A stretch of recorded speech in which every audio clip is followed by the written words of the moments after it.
In this video, we're continuing with this study of the book of Revelation. We just completed Revelation study number 7, and now we're getting into Revelation study number 8. And we're going to begin at Revelation 10. Then I saw another mighty angel coming down from heaven. He was robed in a cloud with a rainbow above his head. His face was like the sun, and his legs were like fiery pillars. He was holding a little scroll which lay open in his hand. He planted his right foot on the sea and his left foot on the land. And he gave a loud shout like a roar of a lion. When he shouted, the voices of the seven thunders spoke. And when the seven thunders spoke, I was about to write. But I heard a voice from heaven say, "Seal up what the seven thunders have said, and do not write it down." Then the angel I had seen standing on the sea and on the land raised his right hand to heaven. And he swore by him who lives forever and ever, who created the heavens and all that is in them, the earth and all that is in it, and the sea and all that is in it, and said, "There will be no more delay. But in the days when the seventh angel is about to sound his trumpet," listen to this, in the days when the seventh angel, we just talked about trumpets in the last video, chapters 8 and 9. But in the days when the seventh angel is about to sound his trumpet, the mystery of God will be accomplished, just as he announced to his servants, the prophets. The mystery of God is the first resurrection. By the way, I go into the end times in A Soul Aligned. That's why that book is so massive. I'm sorry. But towards the end of the book, there's a section called the end times, and I go through these different books. And I bring it together with Revelation and Daniel and, etc. So if you would like more study on that, I would say go ahead and read the end of A Soul Aligned. In some ways, it's a little bit easier to write all of this stuff down because then you can reference it. For me, I don't have a script. I don't plan when I do these videos. I just speak as the Holy Spirit moves me. So I'm going off of what's readily available. I don't necessarily think that that's inferior. It's just whatever the Holy Spirit brings up for me right now. So when I'm referencing things, I'm not saying, oh, it's in Daniel, blah, blah, blah. I mean, sometimes I do, but I don't always have those readily available. But I will say in general, I seem to be able to reference them pretty easily. So at the time that the seventh trumpet is about to blow, the mystery of God is going to be accomplished. That is the first resurrection.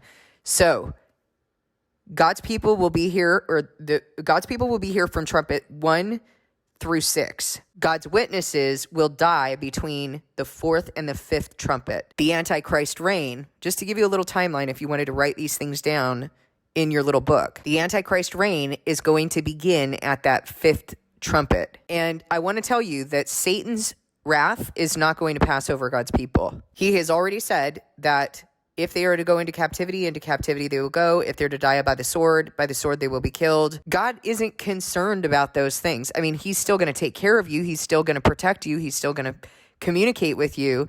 But you need not say that this is God's wrath that is somehow affecting you and that God's a liar, that his wrath was going to pass over you. No, these are the logical consequences. This is what you have been set apart to endure. And you have to endure in fidelity to him. And if you endure till the end, you will be saved. Remind yourself when you're going through these things that if you endure to the end, you will be saved.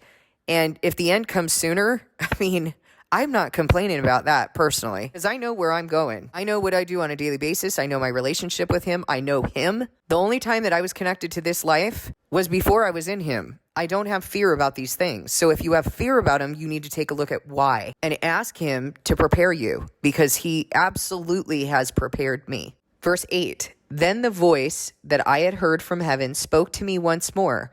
Go, take the scroll that lies open in the hand of the angel who is standing on the sea and on the land. So I went to the angel and asked him to give me the scroll. He said to me, take it and eat it. It will turn your stomach sour, but in your mouth it will be sweet as honey. Okay, so there's a notation here that this is spoken of in Ezekiel 3:3. So we're going to read that in a minute. Verse 10, I took the little scroll from the angel's hand and ate it. It tasted as sweet as honey in my mouth, but when I had eaten it, my stomach turned sour. Then I was told, you must prophesy again about many peoples, nations, languages, and kings. All right, so that last sentence there, you must prophesy again about many peoples, nations, languages, and kings. Understand that now he's saying, okay, so now you're saying this. Okay, now you're going to prophesy again. He's not saying that this is happening sequentially. It's like, okay, you've said this. Now let me tell you something else. We're going to go to Ezekiel 3. And he said to me, Son of man, eat what is before you, eat this scroll, then go and speak to the people of Israel. So I opened my mouth, and he gave me the scroll to eat. Then he said to me, Son of man, eat this scroll I'm giving you to fill your stomach with it. So I ate it, and it tasted sweet as honey in my mouth. He then said to me, Son of man, now go to the people of Israel and speak my words to them. You are not being sent to a people of obscure speech and strange language, but to the people of Israel, not to many peoples of obscure speech and strange language, whose words you cannot understand. Surely, if I had sent you to them, they would have listened to you. But the people of Israel are not willing to listen to you because they are not willing to listen to me. For all the Israelites are hardened and obstinate. But I will make you as unyielding and hardened as they are. I will make your forehead like the hardest stone, harder than flint. Do not be afraid of them or terrified by them, though they are a rebellious people. And he said to me, Son of man, listen carefully and take to heart all the words I speak to you. Go now to your people in exile and speak to them. Say to them, this is what the sovereign Lord says, whether they listen or fail to listen. Then the Spirit lifted me up, and I heard behind me a loud rumbling sound as the glory of the Lord rose from the place where it was standing.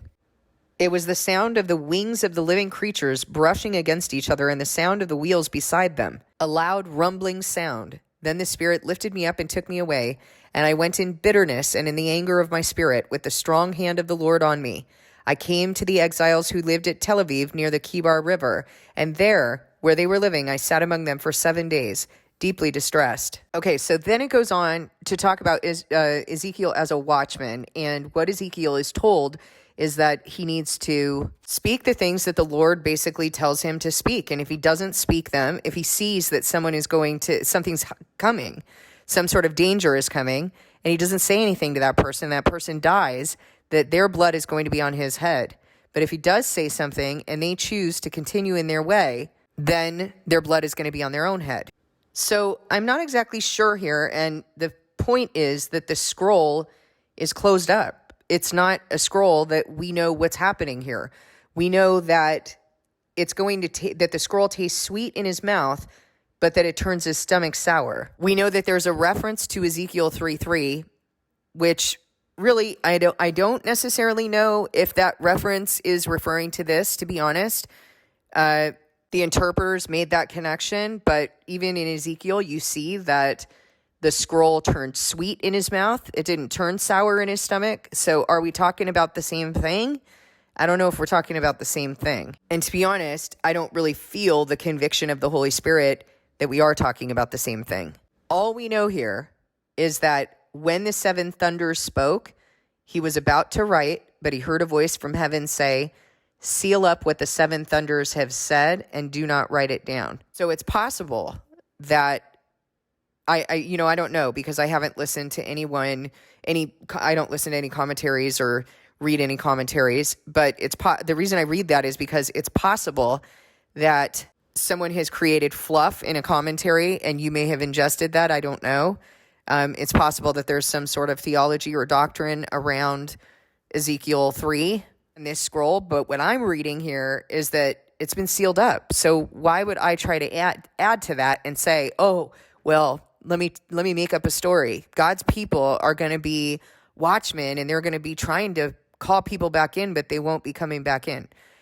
Do you know what I'm saying? Like, I could easily go there, but it's not a good idea. It's an addition to the scroll. Let's just leave it as God left it and say, okay, well, he said, seal up what the seven thunders have said. Who am I to add to that? I'm sorry that I can't give you more information about this chapter, but I think that's important information, actually, because a lot of times we're not comfortable with the ambiguity. We're not comfortable with not having the answers or having the fluff. And so many wicked men have created whole doctrines because they set themselves up to be all-knowing. I'm not all-knowing. I only know what God tells me. So that's really all I'm allowed to share with you. What I'm trying to do right now is teach you how to correctly study the Word, how to understand your own thoughts from what God is putting on your heart, how to be comfortable with not having all of the answers. Even Jesus didn't know when he was coming back. Even he was willing to say, I don't know. No one knows. Only the Father knows. He didn't make up fluff. He didn't make up a story. He just told him what the Father told him. So the only thing we can see here is that when he took the scroll from the angel's hand and ate it, it was sweet in his mouth, but after he had eaten it, it turned sour. Sounds like there might be something to that. We will wait and see. And now he's going to prophesy again about many peoples, nations, languages, and kings. I'm going to leave this video at this right here, and then I'll go on and do another video on Revelation 11 because we're going to be talking about the witnesses, and I want to make sure that I kind of keep that clean.